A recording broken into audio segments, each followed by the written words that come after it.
Hey there berries, welcome to my Milio Season 13 support guide. As usual in these support guides that I've done, we will cover everything from runes, summoners, items, ability skill orders, everything that you need in order to be able to play Milio. The video is probably going to be around about 30 to 40 minutes long, but it should, as I mentioned, cover everything from when you're jumping in, and after you do a few games of Milio yourself, you should be feeling really comfortable by getting some tips from this video and making sure that you build correctly. So the first thing we're going to be doing is that we're going to be looking through at two potential rune builds that you can do when playing Milio. We're going to be looking at the standard one first, which is the Summon Airy build. So these are the runes, fairly standard kind of enchanter build, but this time we're going to be going resolve secondaries as opposed to something like inspiration. Inspiration has the biscuits, which can give you more mana in lane. But we're going to be playing a little bit more passively when playing Milio, so we're going to be doing a resolve setup with bone plating and revitalize. So the bone plating can help prevent you from getting bursted down a little bit during lane, and the revitalize will help enhance Milio's healing and the shields that he does. In the secondary runes, we're going to be picking up the ability haste because a couple of his abilities have quite long cooldowns. And then the armor there at the very end, do change that if you know you're up against magic damage like a Karthus bot lane or a Ziggs or a Vega or something like that. We're going to be going Gathering Storm as well as opposed to Scorch. The Milio abilities are generally, the damaging ability is relatively difficult to land, so Gathering Storm just gives you the best benefit. You won't be proccing Scorch a huge amount, so that's why you opt into Gathering Storm. You have a Guardian option here too. Now Guardian is useful once again into the bursty kind of champions, like if you're going up against like Blitzcrank, Thresh, Nautilus. That's when you start becoming a bit more vulnerable. The Guardian can help reduce the amount of damage that you take or your AD carry takes in that burst situation moment. Airy overall will give you more shielding if the fight lasts a particularly long time, with the way that one of Milio's abilities works with the campfire.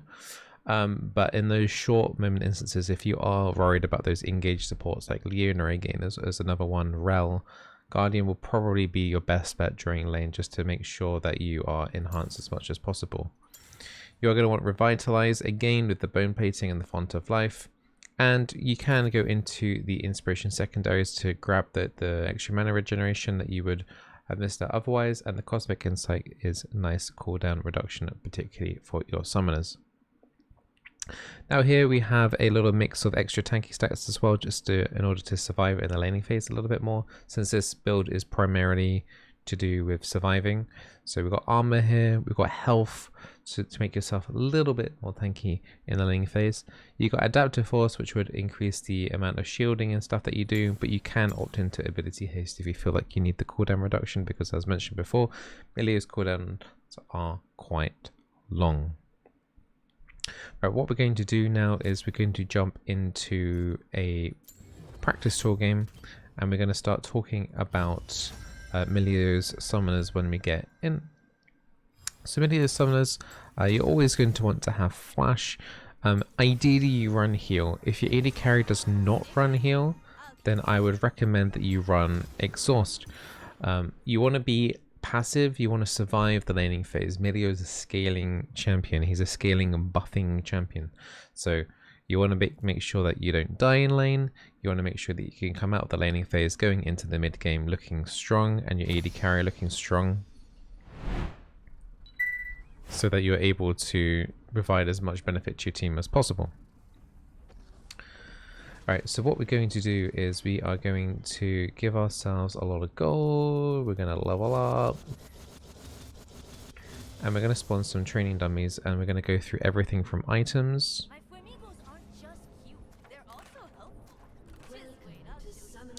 to ability skill orders. So when you're first dying off the game, traditional support items, you're going to want to go Spell Thief Start with the 2 health potions. Now I personally prefer going into, when you first look into recall, getting as much movement speed as possible. I feel like movement speed as a support is the most important thing that you're going to want to do going into a game. So I like going into Boots of Lucidity. I think they're generally the best support boots in the entire game. Pretty cheap, But then also the other thing about this is not only are you getting ability haste, you're also getting summoner spell haste on your summoners. So flash is going to be on a shorter cooldown, and then you're also going to have a shorter cooldown on your heal or your exhaust. So the first kind of core item that you're going to be wanting to grab on Milio is going to be Shrilliers. I've personally tested out Moonstone, and I don't feel like the Moonstone procs warrant going into Moonstone. Generally, the way his kit works is there is movement speed in his kit that we'll talk about, but Shrilliers is what you're going to be wanting to go in. Shrilliers is generally deemed right now as one of the best, if not the best, support item to go into. There are a couple of enchanters still that probably would want to go into a couple of others, like Nami wants to go into Imperial Mandate still, for example. But Shrilliers for like a lot of supports right now is really strong. So Shrilliers is generally the best option. Now here we have, generally at this point, you're probably going to be picking up one more legendary item and then going into a ward stone. So generally it's going to be Ardent Censer. Milio, it's all about buffing up your AD carry. So if you want the maximum amount of benefit with your AD carry, you're going to be picking up an Ardent Censer to not only increase their attack speed, but also making it so that they have on-hit damage when they are landing their auto attacks. So generally you want to do Ardent Censer. If for some reason, say your AD carry is doing extremely badly, you could opt into one of the Redemption or a Staff of Flowing Water, but those are items that you generally want to stay away from, if possible. Redemption is going to benefit the whole of your team, so if you generically need to help out your team, then Redemption's a solid option. Staff of Flowing Water is geared more towards, say, like you have a mid laner, AP mid laner that's doing very, very well. You're going to be enhancing up their ability power and giving them ability haste, so you're going to give them more potential chance to carry. But once again, Milio is generally catered towards AD carries, so we're going to be picking up the Ardent Censer. Now at this point in the game, you're going to be very strapped for cash, so it is very common that you'll end the game potentially building up to these items, but the last item you're going to want is going to be a Wardstone, which when you're level 13 will auto-complete. So Vigilant Wardstone only costs 1,100 gold. When you hit level 13, and once you've had your Spell Thief's Edge fully stacked to 1,000 gold, this item will then convert into the Vigilant Wardstone. And Vigilant Wardstone gives you a lot of extra stats. You're getting the extra ability haste on the base. You're also getting 12% more ability power, ability haste, bonus attack damage, and bonus health, which stat-wise adds up to an incredible amount at that low price of 1.1k.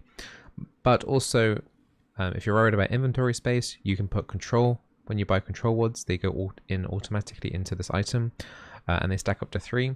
And also this item allows you to have an additional normal ward and an additional control ward on the map. So you're going from 3 normal wards, 1 control ward on the map, up to 4 normal wards and 2 control wards on the map. So you can have 6 wards on the map at one time with the Vigilant Wardstone in your bag. So the amount of raw stat value you're getting from this is crazy good. The amount of extra vision you're going to be able to provide your team is really, really good too. Severely underrated support item. I think this is an item that everyone should be going for. It's pretty much as soon as they're able to. Generally, as I mentioned, it's after you've got boots and 2 items. That's roughly when you're going to be able to pick it up. Also with its low price, you're just going to be buying the occasional control wards until you get the 1.1k needed in order to buy this item, and then after that point, you can then opt in to start building into the Redemption of the Staff of Flowing Water, although the likelihood of you being full build, unless the game's going like 40 minutes long, is extremely unlikely.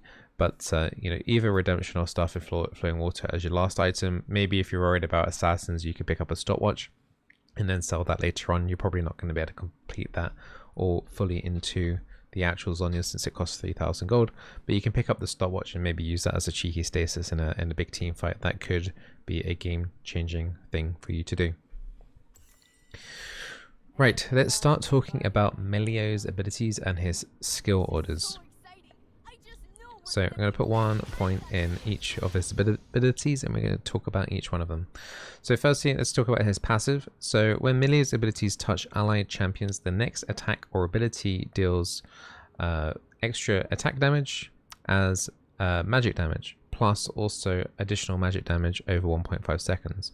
So this is basically a little burn. It scales based on your allies' attack damage, hence why Milio is good with AD carries. And also it scales based on player level and your own AP. So it kind of works similar in terms of like Nami, if you've played Nami, that any of your abilities that touch an ally will give them this passive. So for example, our Q, Milio will kick a little ball in a straight line, and any units that it hits, it will kind of push them back, and then the ball will then crash down and then land. But if you actually use this ability on an ally as well, so if you were able to hit the enemy and touch an ally at the same time, as you can see, your ally gets the buff, they also get the summon area buff.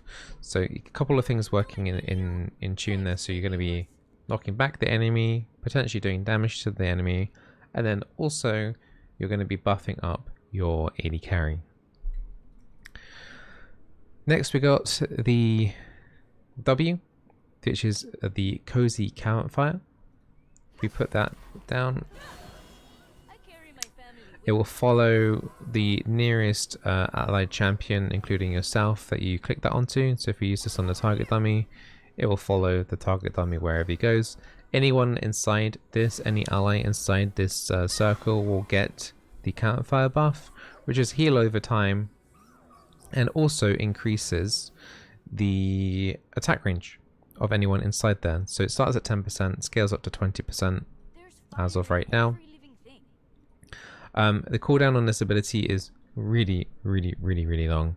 It says cooldown 16 seconds, but it's longer than that because I've actually got cooldown reduction boots. It's more like 20 plus seconds on this. It's super long cooldown at level 1. It does go down once you start putting more points in it, but this is a kind of an ability that you're definitely going to want to use in terms of when a fight's going on, rather than as a healing top up, because of the really long cooldown. And also the mana cost is extremely high as well, at 90 base, and then that goes up to 130. So it's a very high mana cost. This isn't something that you're going to be able to use frequently in the lane. You might be able to get to use it once or twice, so make sure you save it for key moments when fights are breaking out. Milio's third ability, his E, is very similar to Karma Shield. If you played Karma, you target an ally, you press E on them, they get shielded, and they also get that increased movement speed. You get 2 stacks of this, so you can dump 2 stacks on one target and they'll receive double the benefit. Or you can mix up, you can put 1 on yourself and then 1 on your ally. You've got 2 stacks, you can do whatever you want with them. One thing to note also, don't forget, this also gives you the passive. And one really good thing about this as well is if you shield yourself in lane and then do an auto attack, see how I got plus 40 gold there instead of plus 20? It's because when you self cast the shield on yourself, you're giving yourself fired up, and that's counting as an extra damage spell from yourself. So allies, when you buff up allies and they use your passive, you won't get the plus 20 gold, but you will get that if you're buffing yourself. So by self shield, auto attack, the auto attack by itself gives 20 gold, plus 20 gold with the passive, plus 40. So that is a very kind of frequent trade that you're going to want to be doing if there's not a lot happening. Definitely want to spell shield yourself up, and then auto hit, get the 40 gold, back away. That's like the most aggressive that you're probably going to be in lane. So there's that. And then we have Milio's ultimate. It's quite a big range. You can see there that the range on this is actually pretty huge. So there's a lot of things going on with this ultimate. Firstly, it's a heal. So it heals every ally inside. Not by a huge amount, but it's still there. It will remove all crowd control effects on a target apart from maybe like airborne. Airborne's kind of funky, so it won't really help any allies in the air, but pretty much anything else will work, including immobilizing effects. So immobilizing effects usually can't be cleansed. The only way you can usually get rid of immobilizing effects is with a quick silver sash, which is an item. So there's a couple of immobilizing effects, such as Malzahar ultimate, Urgot ultimate, Mordekaiser ultimate. So when you're using your ultimate, you can help break people out of those immobilizing effects. So if someone on your team is getting Malzahar ulted, you can break that laser. If someone on your team is getting Urgot ulted and reeled in, you can then use that your ultimate to break the reeling in effect of Urgot ult. Mordekaiser ultimate, you can only break yourself in, because once you can't see your teammate when they're in Mordekaiser's arena, but if Mordekaiser ults you, you can ult out of the Mordekaiser ulti to basically essentially waste his ultimate. So yes, his kit is very easy to learn. Once you've done a game or two, you're not really gonna be able to go too crazy up on the skill ceiling. The biggest skill expression here is going to be knowing when to give your ally the campfire buff, so in order for them to get the maximum amount of usage out of this. And also the skill expression on the Q. Now the Q is actually a pretty difficult skill shot to land, and there are a couple of little tricks that you can do with this. So the one really good thing about this Q ability is good at disengaging from champion engages. So for example, imagine this target dummy is a Leona. She E's onto me to dash in, but as she's casting her E, I managed to land my Q. I'll actually cancel that animation and kind of push her back. There's other things you can kind of do that as well. Pike, for example, as he's winding up his Q, if you manage to land your Q on him as he's doing that, he's going to have to release his Q extremely quickly in order to actually get off the hook, otherwise it interrupts him. You've got other things as well, like Nautilus, when he hooks towards you. If you actually Q him once again as he's casting Q over to you, and you push him back, that's you're still gonna get hit by the hook, and you're still gonna get dragged a little bit, but basically it will make it so that he can't auto attack you and land his passive on you, which is a root. So there are a couple of hard engaged champions that will find this annoying, but you will have to make sure that you time the Q rightly. Right, so that's basically like the big skill expression. So on his Q, you're gonna have to time that properly in order to disengage from some champions and interrupt some dashes. So for example, you could use this to interrupt Tristana dash, but it's going to be really difficult since the skill line is just really thin. So the margin of error is pretty high. But that is the skill expression that Milio does have. Generally in fights, you're going to be playing pretty far back. So as I mentioned before, in laning phase, you're going to want to self-cast E, which is Alt E if you're on your default settings. So Alt E, auto attack every now and then for the gold. There is another way in order for you to generate gold in the lane, which I'm going to try and showcase for you right now. We're going to need some minions, but basically there is some minor minion harassment that you can do in order to kind of... I need to get rid of this target dummy because these minions are after it.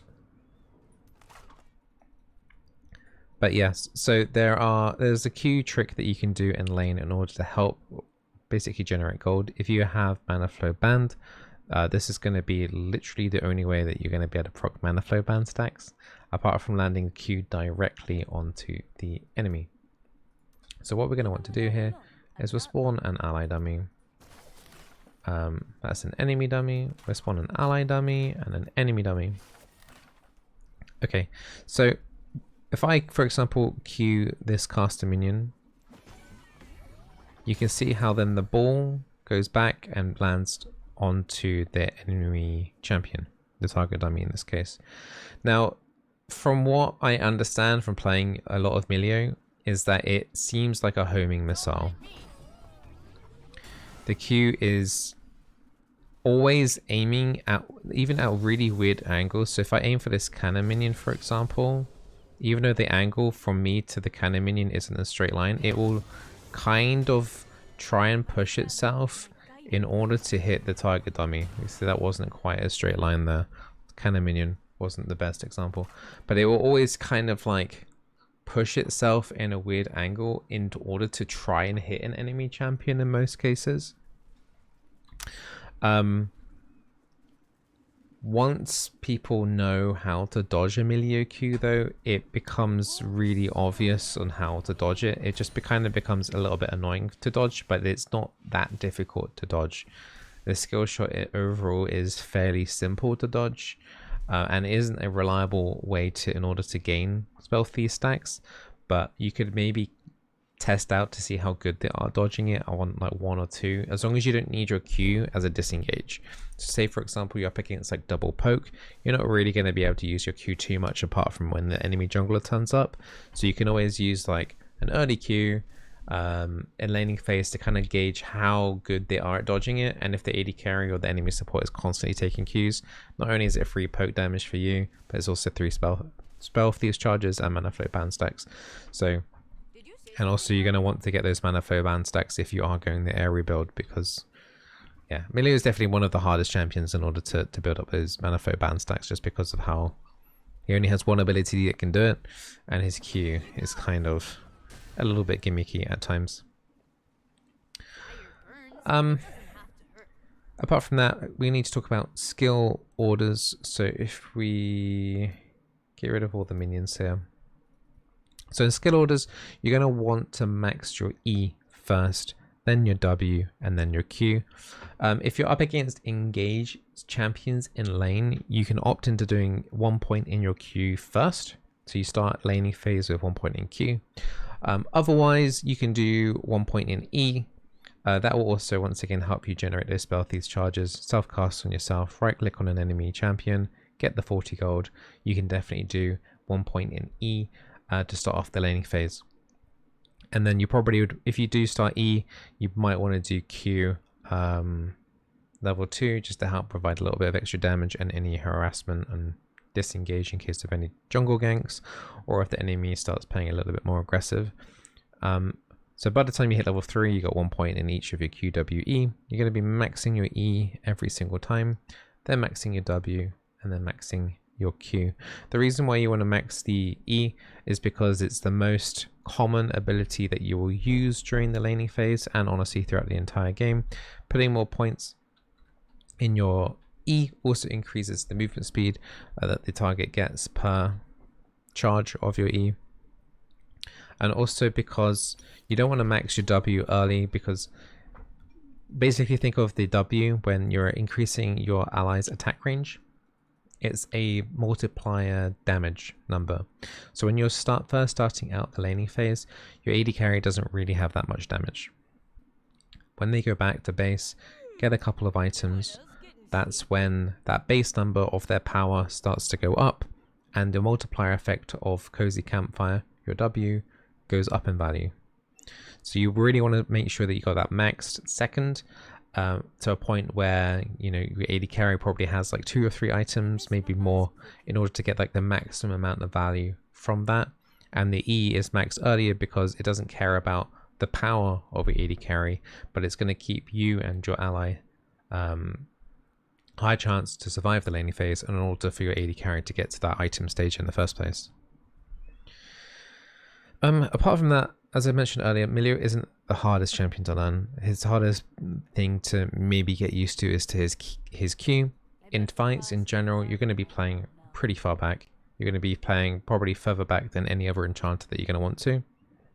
One of the good things I will say about playing Milio is that because generally you're playing even the laning phase really passively. Because when you're playing something like Nami in lane, you kind of want to harass a lot. Same with like Soraka. Milio, apart from like doing, you know, your E and then your right click, you're generally trying to just be annoying to help disengage anyone that's trying to jump onto your AD carry. And you know, if your AD carry finds an opportunity, or if your jungler comes down to gank, then that's when you're starting to like buff up, and then you're wanting to go in and engage, and just that's when you're then looking to be aggressive, and then keeping in mind of the fact that you might need to ulti something or even look to disengage. So generally you're playing, you're not really playing that much further in line than your AD carry. Generally you're actually kind of a little bit back, and if the enemy looks to overextend or harass your AD carry, you then shield them, they auto attack your AD carry, but then they take minion aggro, and then the minions actually end up dishing damage back to them. So then the trade usually ends up like kind of at least even, depending on what's happening with the AD carry. Maybe your AD carry finds an opportunity to go in, and then that's when you're going to need to be ready to, you know, start popping your campfire and then looking to potentially be a bit more aggressive, then looking to exhaust or looking to heal. And that's when things kind of get a bit more active. But generally laning phase on Milio, unless you're up against a hard engage, you're looking to be pretty passive. Against hard engages, you're going to want to be closer towards your AD carry. You're going to want to tighten up that gap just so you can have the Q to disengage. There could be situations where if you've got your jungler coming down from like the tri-brush, for example, you can maybe pretend to over you know, step slightly, then use your disengage to kind of like prevent as much as possible of the engage to coming in from your intended overstep, and maybe help the enemy team overcommit and then catch them off that way. But generally, as I said, so you're still going to want to play back. You want to play laning phase like you're, you know, wanting to survive it as opposed to necessarily win it. Even if you end up 10 or 15 CS behind, I would still regard that as a Milio victory. And then in the mid to late game, you're working with whatever AD carries you have on your team. And you could have like a Kindred jungle still. Sometimes AD carries are played mid like a Tristana. You're going to still be able to benefit playing with those players.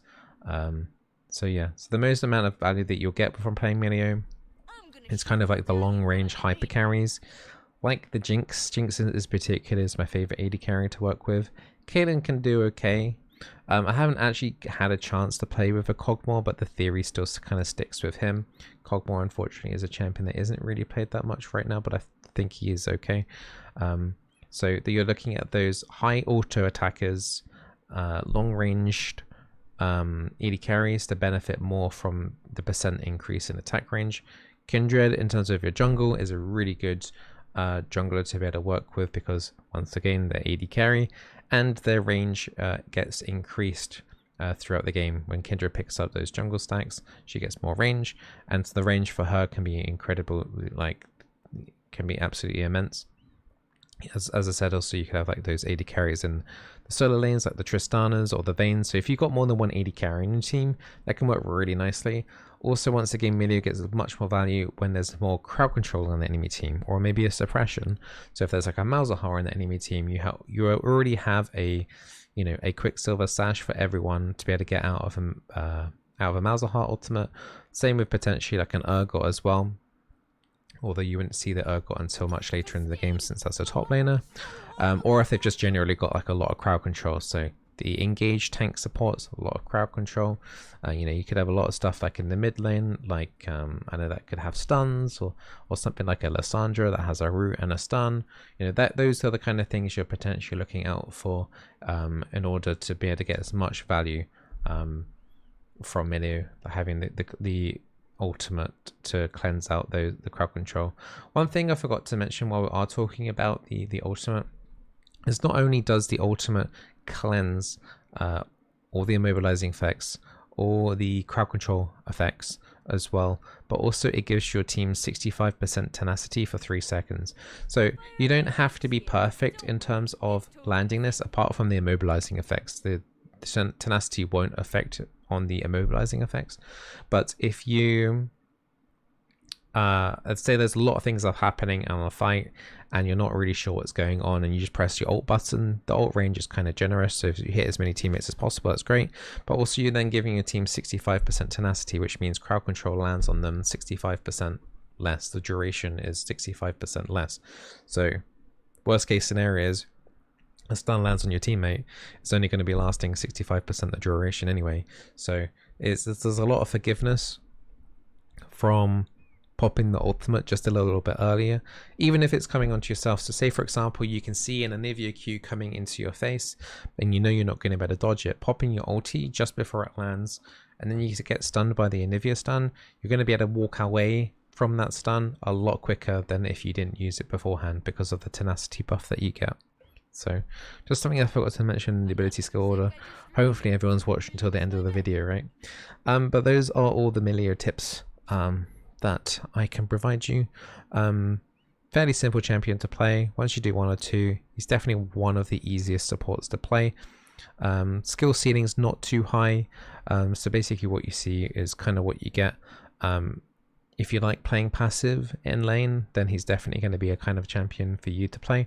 He's probably the most passive support champion in the entire game. Actually, even more passive than something like a Yuumi or a Janna, because those are going to want to be a little bit more active in the laning phase. So yeah, that is your Milio support guide. I will look at updating more of my other support guides that I've done in the past to season 13, which is the current season in 2023. I had to check the year. I can't believe it's already 2023. But all the best. Make sure you subscribe to the YouTube channel if you want some more support guide content, and good luck on the Rift. Bye bye.